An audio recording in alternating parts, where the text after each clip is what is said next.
Refuser la loi de l'autre, ses injonctions, ses mots, ses gestes, c'est reprendre possession de soi, être seul en son corps.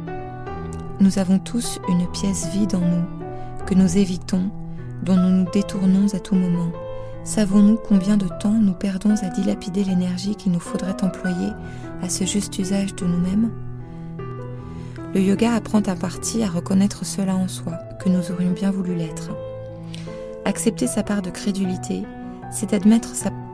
Encore pouvons-nous replacer chaque parole dans la bouche de celui qui la prononce comme une pierre qui ne nous était pas destinée, mais qui avait simplement besoin de sortir.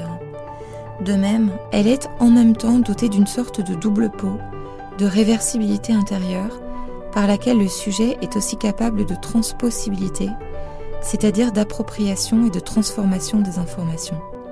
Cette lumière se découvre dans la pratique, entre autres, par la parole comme l'est celui de la psychanalyse, ni parce que l'on invente des fictions. Le terme, pourtant associé à la littérature, embrasse une acception plus large, en même temps que plus étroite. On écrit toujours dans la nuit de son intelligence, appuyé sur son corps, soulevant les mots comme le corps écarte ses poumons dans la respiration.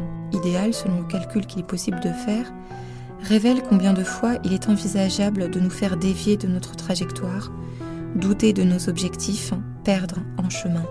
Ils entendent une parole et se disent d'accord ou non, ramenant à eux-mêmes une pensée vers laquelle il faudrait tendre en sortant de soi. La pratique de la danse ou du yoga, là encore, dispense cette vérité.